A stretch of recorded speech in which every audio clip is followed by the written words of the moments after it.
Bienvenue dans cette nouvelle édition du QG News. Au sommaire de l'actualité, poursuite du dialogue entre gouvernement et acteurs de la société civile au Burkina Faso. Réunis ce mardi à Ouagadougou, la capitale, les deux parties ont échangé sur plusieurs sujets de grand intérêt. Fatou Bensouda, procureur de la Cour pénale internationale, était en visite ce mercredi en Centrafrique, l'occasion d'annoncer la poursuite d'une enquête pour identifier les principaux responsables de crimes graves et puis mise en place d'une feuille de route pour anticrise pour amortir les conséquences de la chute des cours du pétrole au Gabon. Pour en parler, nous recevons sur ce plateau M. Yves Fernand Monfumbi, coordonnateur général du plan stratégique Gabon émergent. Concertation entre la société civile et le gouvernement au Burkina Faso. Les discussions ont été entamées ce mardi à Ouagadougou. À l'ordre du jour, les dossiers Zongo et Sankara, mais aussi les crimes économiques ou encore l'avenir du régiment de sécurité présidentielle. Le point tout de suite avec Ibra Hatinjai. Poursuite du dialogue entre le gouvernement et la société civile au Burkina Faso. Les deux parties se sont à nouveau rencontrées ce mardi 24 février dans le cadre de la concertation et du dialogue à Ouagadougou. Au menu des discussions, plusieurs sujets, notamment les dossiers judiciaires, les crimes économiques ou encore l'avenir du régime de sécurité présidentielle. Il y a tout un ensemble de questions qui ont été posées au chef de l'État sur des dossiers très intéressants. Ils ont demandé plus d'informations sur les dossiers de justice, qu'il n'y ait plus d'impunité, la lutte contre la corruption. Évidemment, le gouvernement a apporté un certain nombre de réponses, que ce soit sur la question du régime de la sécurité présidentielle, avec actuellement les réformes qui sont en cours, des garanties qui ont été données sur le processus de dialogue qui est en cours actuellement, qui devait aboutir donc bientôt à des résultats. Évidemment, la question aussi sur l'affaire Thomas Sankara, il est revenu là sur la question. Il y a un accord qui a été trouvé avec la famille pour l'exhumation donc du corps. Je pense qu'incessamment donc cet exercice-là a commencé. Et la question évidemment de la justice et du Norbert Zongo aussi a été abordée. Et là, il y a eu un conseil supérieur de la magistrature qui a posé la nomination de nouveaux magistrats. Et on passe donc avec les nouvelles personnes qui sont en charge. Toutes les questions ont donc été abordées avec la société civile. Pour les associations des droits de l'homme, la justice et la fin de l'impunité doivent être des priorités de la transition. Nous, au nom de la défense des droits de l'homme, mouvement spécifique, exigeons la fin de l'impunité. Ce qui passe par une justice pour nos martyrs, Norbert Zongo, Thomas Sankara, Dabo Boukari et tous les autres. Nous exigeons également, Monsieur le Président du Faso, la dissolution pure et simple du RSP. L'ensemble de ces points seront de nouveau abordés lors des prochaines rencontres entre le gouvernement et la société civile. Objectif, relever les nombreux défis de la transition qui ont pour nom le renforcement de la démocratie, le rassemblement de tous les Burkinabés afin de conduire le pays vers l'émergence économique. Dans l'actualité également et en bref, signature de deux mémorandums d'entente et d'un accord de coopération entre l'Algérie et le Kenya. Les documents ont été ratifiés par les ministres des Affaires étrangères des deux États et concernent les secteurs énergétiques et diplomatiques. Vers la mise en place d'une cour pénale spéciale pour la Centrafrique, la procureure de la CPI, Fatou Bensouda, s'est entretenue à ce sujet avec les autorités de transition. Rappelons que cette initiative est une volonté du gouvernement actuel pour lever le voile sur les crimes perpétrés dans le pays depuis le début du conflit. Le point avec Ibra Hatinjai.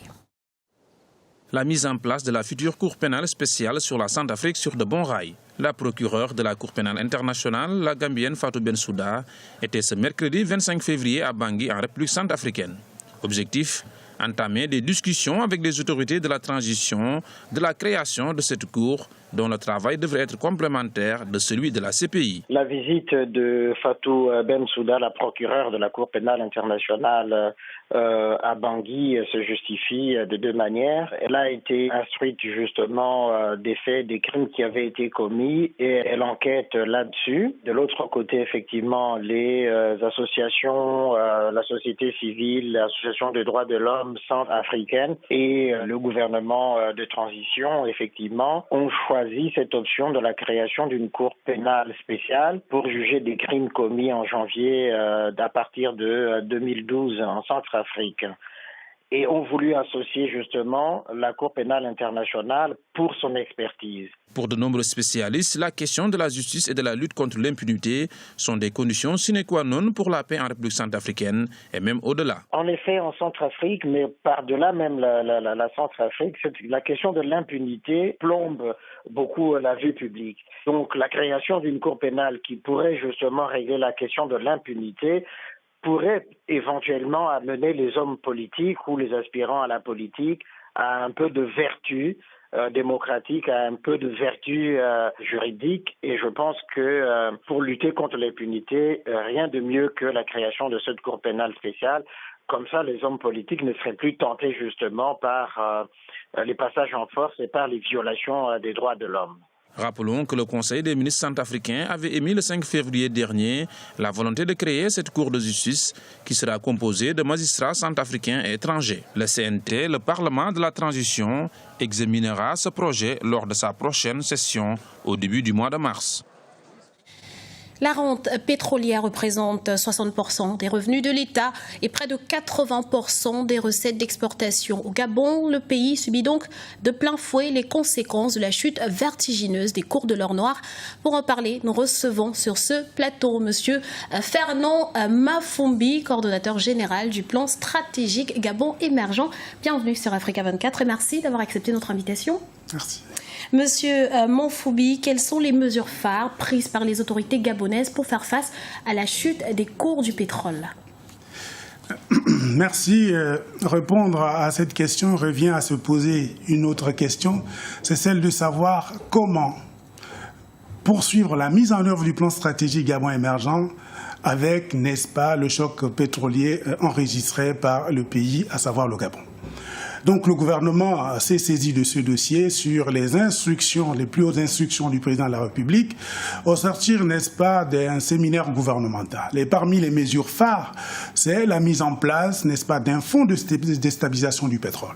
Parce que depuis longtemps, c'est vrai que nous sommes un pays producteur du pétrole, mais nous n'avions jamais pu, n'est-ce pas, mettre en place ce fonds de stabilisation du pétrole qui va nous permettre d'avoir un prix plafond budgétaire du pétrole et avoir un prix réel du marché. Et le delta, sinon la variation entre le prix réel du marché et le prix plafond budgétisé, devrait alimenter, n'est-ce pas, ce fonds de stabilisation du pétrole. C'est que un ensemble de partenaires économiques et financiers, notamment le Fonds monétaire, nous a maintes fois reproché.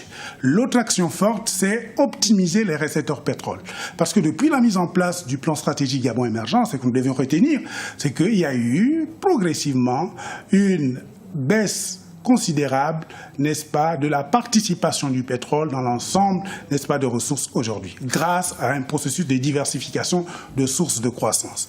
Troisième élément important, c'est la mise en place d'un pacte national d'ajustement pour la compétitivité. Et là, c'est comment aujourd'hui rendre plus attractif le Gabon pour les investisseurs privés. Parce que nous pensons que la diversification de sources de croissance de notre économie, telle que contenue dans le plan stratégique Gabon émergent, à travers la stratégie nationale d'industrialisation, la stratégie du Gabon vert et le Gabon des services, il faut aujourd'hui impliquer fortement le secteur privé à participer à ce mouvement, un mouvement qui fait déplacer les lits. Alors, outre ces mesures, le gouvernement a annoncé que des taxes portuaires seraient revisées, les missions des ministres à l'étranger réduites et leurs salaires baissés. Ces mesures vous semblent-elles suffisantes pour maintenir le taux de croissance actuel qui est d'environ 5%? Justement, les mesures en sus de ce que je venais de rappeler tout à l'heure, d'autres mesures, ce sont les mesures de maîtrise de la dépense publique. Et donc, pour maîtriser la dépense publique, parce qu'il faut tout de suite maîtriser la dépense publique pour générer des ressources supplémentaires destinées, n'est-ce pas, à financer les besoins de développement de notre pays, à savoir l'investissement. Mais donc, cela vous semble-t-il suffisant? Ces mesures, dans un premier temps, sont déjà importantes, qu'il faut déjà commencer par ça et voir par la suite, à partir d'une analyse approfondie, poste de dépenses par poste de dépenses, parce qu'il y a un programme qui est en cours, c'est un programme de rationalisation des dépenses budgétaires, et donc on commence par ce premier palier et poursuivre sur les autres poches pour pouvoir générer des ressources supplémentaires capables de financer le développement, sinon l'ambition de développement, à savoir le plan stratégique Gabon émergent. Vous venez donc de le dire, il y aura plusieurs coupes budgétaires, mais ces coupes ne risquent-elles pas de mettre à mal les investissements dans d'autres secteurs importants, voire prioritaires comme l'éducation ou encore la santé. Justement, nous allons éviter, n'est-ce pas, de faire de coups, parce que ça, c'est de l'ajustement par la dépense.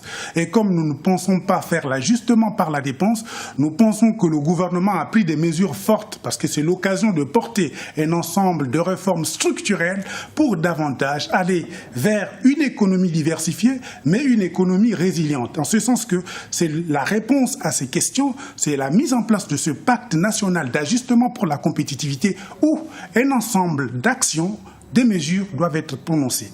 Et donc, c'est cette diversification de sources de croissance en impliquant davantage le secteur privé dans les filières moteurs de croissance qui va éviter que nous puissions arriver à des coupes, n'est-ce pas, qui vont obérer le bon fonctionnement de l'administration.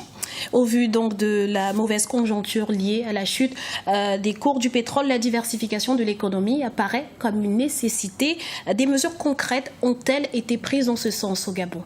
Oui, les mesures concrètes ont été prises. Première mesure, c'est que lorsque nous parlons des sources de diversification, de sources de croissance aujourd'hui, il faut bâtir un cadre normatif. Voici pourquoi nous parlons du pacte national d'ajustement pour la compétitivité, parce que le secteur privé doit jouer un rôle moteur. Mais comment amener le secteur privé à jouer un rôle moteur ?